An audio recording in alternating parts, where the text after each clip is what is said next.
Cover हो जिससे कि वीडियो वालों को तो अभी बस पहले तो मैं शुरुआत कर रहा हूँ। पहले जो अयोध्या की रामलीला कमेटी की जो तैयारी चल रही है उसके आदरणीय शासक साहब हमारी कमेटी है तो आपका अभिनंदन करा दूं। तो हमारे उसी तरीके से इन्होंने की मेहनत में तो वहाँ दिल को छू लेने वाली बात ये थी कि नीलाम करने का अवसर प्रदान किया। आप बहुत बड़ा कवर हो जिससे कि वीडियो वालों को तो अभी बस पहले तो मैं शुरुआत कर रहा हूँ। पहले जो अयोध्या की रामलीला कमेटी की जो तैयारी चल रही है उसके आदरणीय शासक साहब हमारी कमेटी है तो आपका अभिनंदन करा दूं। तो हमारे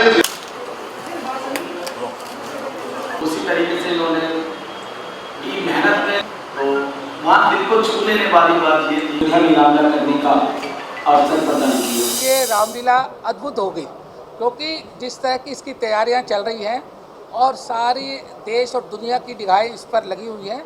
हम सब वो कार्य कर रहे हैं जो कि आम जो हमारी रामलीला मंचन होता है उनसे अलग हटके कर रहे हैं। जैसे आपको बताया कि हम इसको 14 भाषाओं में बाद में डबिंग करके दिखाएंगे। कलश श्री राम जी के चरण जहाँ जहाँ पड़े उस पवित्र भूमि की हमने रज मिट्टी ला के हमने उसका पूजन किया और उससे हमने उस मिट्टी को एक मूर्तिकार को दिया है। वो वर्ल्ड का फेमस मूर्तिकार है। उससे वो उस मिट्टी से रामचंद्र जी की मूर्ति बना रहा है जिसके दर्शन हम सभी को कराएंगे जो लोग वहाँ आएंगे। कोरोना काल में उत्तर प्रदेश की धरती पर ऐतिहासिक रामलीला अयोध्या में होने जा रही है। भगवान श्री राम मंदिर की आधारशिला रखने के बाद ये पहला मौका होगा कि एक ऐतिहासिक रामलीला अयोध्या में होगी। उस अलग और जुदा रामलीला में माँ सीता का किरदार निभाने वाले कविता जोशी जी और भगवान श्री राम का किरदार निभाने वाले सोनू डागर सिटी हलचल के साथ इस वक्त मौजूद हैं। सबसे पहले मैं माँ सीता से शुरुआत करता हूँ। कितनी अलग होगी ये अयोध्या की रामलीला, भगवान श्री राम मंदिर की आधारशिला और उसके बाद एक और कदम इतिहास की तरफ। सबसे पहले जय सिया राम सभी को। और इस बार जो रामलीला होने जा रही है वो एक ऐतिहासिक रामलीला है, एक भव्य रामलीला है क्योंकि इस बार रामलीला सिर्फ अयोध्या में होने जा रही है। और मेरे लिए बहुत ही गर्व की बात है कि मुझे माता सीता का किरदार निभाने का मौका मिल रहा है जो कि मुझे हमारे डायरेक्टर परवेश कुमार जी ने दिया है, हमारे अध्यक्ष सुभाष बॉबी मलिक जी ने दिया है। तो मैं धन्यवाद करना चाहूँगी सभी का।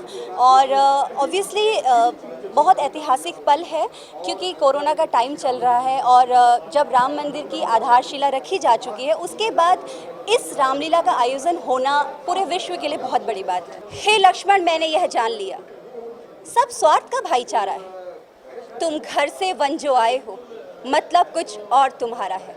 सच है घर के प्रपंचियों में रह के सुख पाता नहीं कभी कोई। भाई सा जग में मित्र नहीं और भाई सा शत्रु नहीं कोई। बहुत बहुत धन्यवाद और बहुत बहुत शुभकामनाएं आपको इस अलग रामलीला के लिए। मर्यादा पुरुषोत्तम भगवान श्री राम जी का किरदार निभाने वाले सोनू डागर हमारे साथ मौजूद हैं। सोनू, कितना अलग एक्सपीरियंस है क्योंकि बहुत जिम्मेदारी है और पूरे विश्व की निगाहें मैं कहूँगा कि इस अयोध्या की रामलीला पर होंगी। मेरे लिए तो ये बहुत अलग एक्सपीरियंस है क्योंकि रामलीला अपने आप में बहुत बड़ी चीज़ है और भगवान श्री राम का किरदार वो सबसे बड़ा है। तो सब कुछ बड़ा ही है, छोटा तो कुछ नहीं है इसमें। अच्छा, कभी बचपन में आपने रामलीला देखी जो अब जाकर आपको वो संवाद याद करने में आसानी हो या अभी सब कुछ नया आप याद कर रहे हैं, उसे तैयार कर रहे हैं? रामलीला मैंने कभी नहीं देखी लाइफ में। ये मेरा पहला टाइम है, फर्स्ट टाइम है कि मैं रामलीला कर रहा हूँ। हमारे डायरेक्टर सर ने मेरा चयन किया, मैं अपने आप को बहुत सौभाग्यशाली मानता हूँ। उनको धन्यवाद करता हूँ प्रवेश सर को और हमारे रामलीला कमेटी के अध्यक्ष श्री बॉबी मलिक जी, उनका बहुत बहुत धन्यवाद क्योंकि उन्होंने मेरा चयन किया। मर्यादा पुरुषोत्तम श्री राम जी का कोई डायलॉग जो आप सुनाना चाहें? हाँ जी, मैं सुनाता हूँ आपको। जब सीता जी को मैं फर्स्ट टाइम देखता हूँ, जब वो पुष्प तोड़ रही होती हैं, हम भी पुष्प तोड़ रहे होते हैं, मैं लक्ष्मण जी को बोलता हूँ, हे लक्ष्मण बड़ा अचंबा है, सारा उपवन झंकार उठा, छा गई सरसता कमलों में, भ्रमरों का दल गुंजार उठा। इन सुंदर शब्दों को सुनकर भासित होता यह भ्राता है, दुंदुभी बजाकर कामदेव दुनिया पर चढ़ता आता है।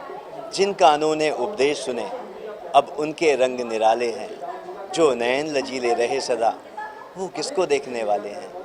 बहुत बहुत शुभकामनाएं आपको इस अलग रामलीला के लिए। और एक रामलीला के ऐसे किरदार जो क्रांति धरा मेरठ से अयोध्या पहुंचेंगे। वैसे तो ये रामलीला में अलग अलग किरदार निभाते रहे हैं और अपनी बुलंद आवाज़ से जो संवाद है उन्हें करते रहे हैं। बाली का भी किरदार रामलीला में निभा चुके हैं और अब मेरठ से अयोध्या पहुंचेंगे कुंभकर्ण यानी मुखिया गुजर जी। मुखिया जी, अब मेरठ से कुंभकर्ण की आवाज़ अयोध्या में गूंजेगी। बिल्कुल, जैसा पौराणिक धरती का स्थान है देश की दुनिया के इतिहास में अयोध्या जी का, तो वही मेरठ की क्रांति धरा का भी इतिहास है। तो मेरठ की पहचान को हल्का नहीं पड़ने दूंगा प्रभु रामचंद्र जी की जन्मभूमि पर। वहाँ कुंभकर्ण की भूमिका आस्था और पूरी विनम्रता के साथ निभाने का। कितनी अलग होने वाली है रामलीला, भगवान श्री राम मंदिर की आधारशिला और उसके बाद ये सब कुछ देश के अंदर अद्भुत हो रहा है, जिसको सैकड़ों वर्षों से लोगों का सपना था कि वहाँ भगवान प्रभु रामचंद्र जी का मंदिर का निर्माण हो। वो सब योगी जी और मोदी जी के सब जब से शुभ चरण पड़े हैं और उन्हीं के सहयोग से ये हो रहा है। कुल मिलाकर अयोध्या में होने वाली रामलीला कई मायनों में अलग होगी। कलाकार मानते हैं कि ये न केवल हिंदुस्तान में बल्कि पूरी दुनिया में एक ऐतिहासिक रामलीला होने जा रही है, जहाँ से भगवान श्री राम जी, माँ सीता जी और मेरठ से उठेगी कुंभकर्ण की आवाज़। तो हर किसी की नजरें टिकी होंगी अयोध्या की इस अद्भुत रामलीला पर। वीडियो जर्नलिस्ट राजेश शर्मा के साथ मोहसिन खान, सिटी हलचल।